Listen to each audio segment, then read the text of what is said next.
Buddy, so I know this video has been long overdue, and I just want to get on it right now. So guys, this is gonna be actually along. What if I'm gonna be including the sports festival with this, or maybe not? Don't really know how much time I have, but let's get into it. So, oh, sorry guys. Before I get into it, I'm gonna lay down some stuff that I wanted to say.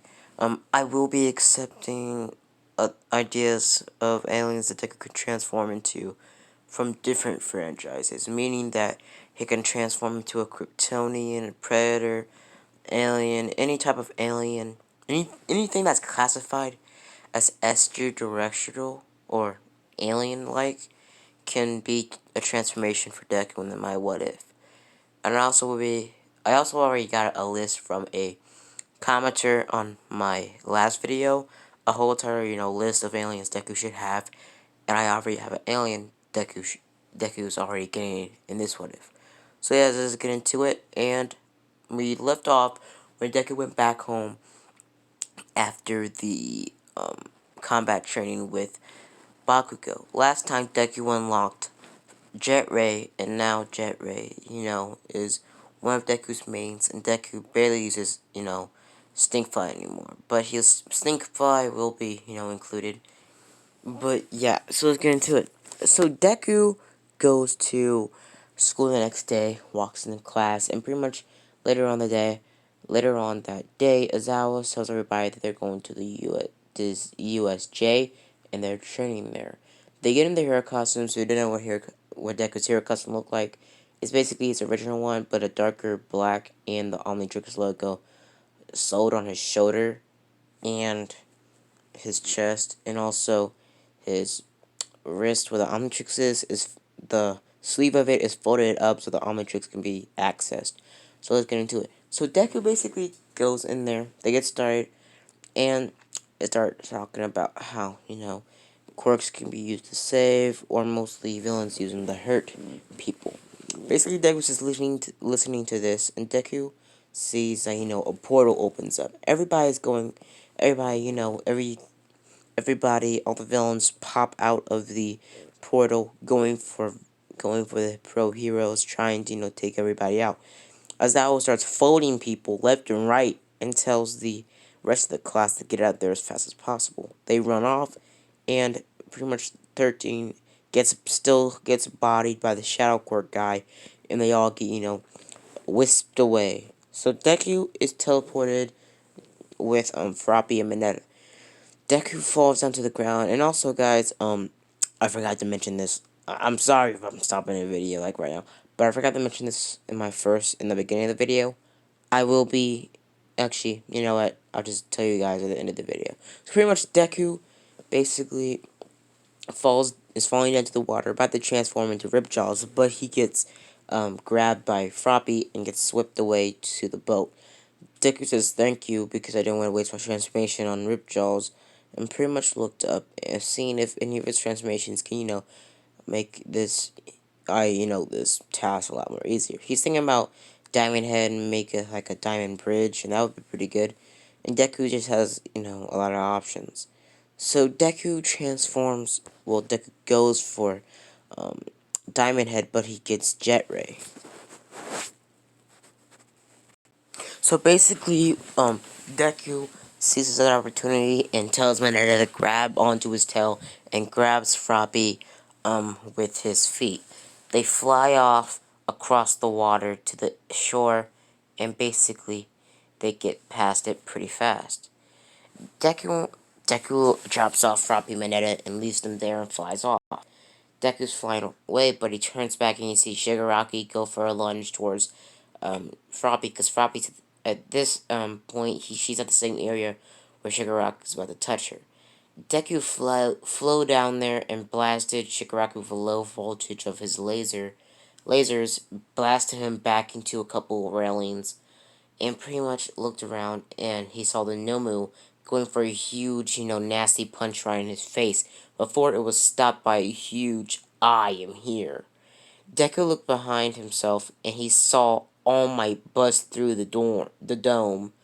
All Might ran toward the Nomu and gave it a hard Detroit smash right in the face, sending it flying. Pretty much they start fighting. Nomu and All Might start fighting, and Deku flies down. Deku's looking around, trying to find out what he can do in Jet Ray form, and he sees that, it's some sort of pillar. Deku flies over there, uses his laser tail to, laser off the pillar from the bottom and make the pillar fall on top of the Nomu.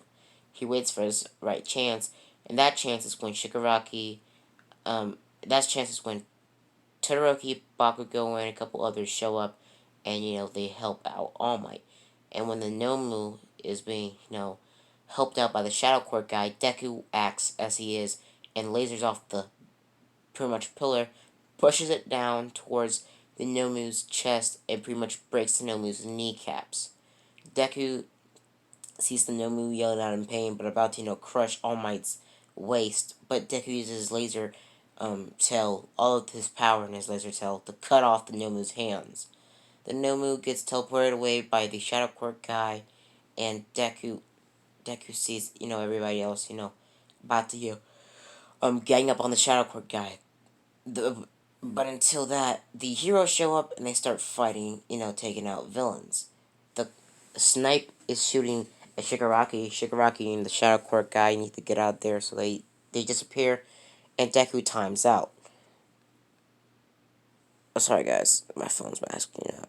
So Deku, landing back on the ground, looks around, and everybody's um getting checked up by some of the heroes that have a medical license, and just helping out people and grabbing villains, pinning them up, capturing them, all that jazz.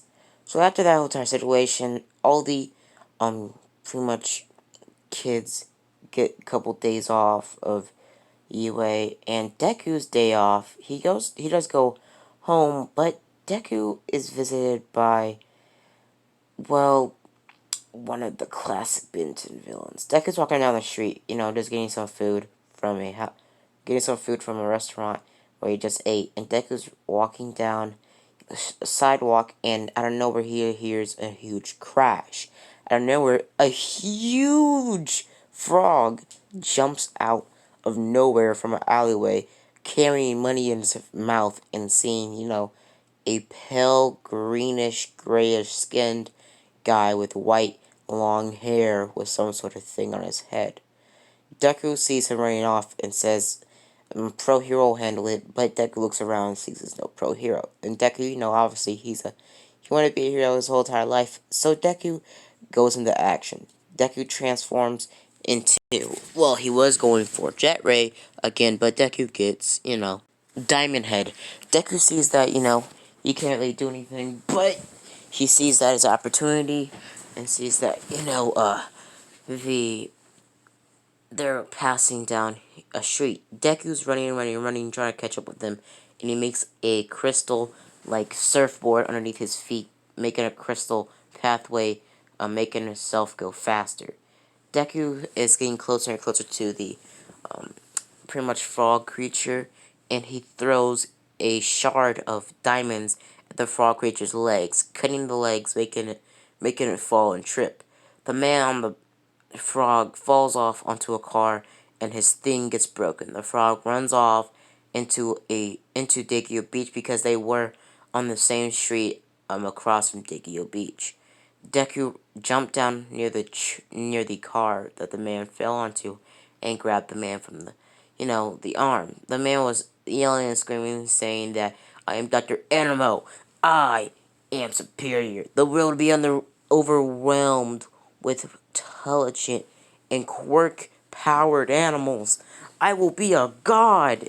Pretty much Deku says, yeah, whatever, buddy, and throws him down on the ground. Before the police can show up, Deku makes a huge diamond pillar underneath himself, blasts himself up into the air, kind of like All Might's super jump, making a run for it, and timing out on top of a building, having enough, space to hide from the helicopters looking for him, because he's a vigilante. Well, he did do vigilante work. So, guys, yeah, so some videos I will be giving Deku, vigilante business. But, yeah. So, guys, yeah. So, I'm not going to leave it up here. I did say earlier where, later in the video, I did say that earlier on in the video, I did say I was going to talk to you guys about something in the end of the video. So guys, I already said in the first video that you can pick any type of alien breed or aliens from any franchise. Yeah, so you can pick any alien franchise or any alien from any reboot series of Benson or DC to Marvel, anything. But I also wanted to mention you guys, this is actually a very strong answer, a very strong question I wanted to ask you guys all. And please respond, guys. I really need to know this. Basically, I'm thinking about taking the Omnitrix from the new reboot Benton series and giving it to somebody in Class 1A or a villain or anybody. So guys, you could pick anybody in My Hero Academia to have the Omnitrix. But yeah, so the Omnitrix will be given to a villain or you know, a kid in Class 1A or Class 1B. So guys, next video I will be introducing the Omnitrix if you guys answer it. So guys, Omnitrix is basically just the Omnitrix, but it's more upgraded, and also it has a different form of brain matter. Dark matter, just look him up. He's like a taller, lankier, kind of Slender Man type of brain matter, about the same size as a human male, and has really lanky bones. Just looks really weird.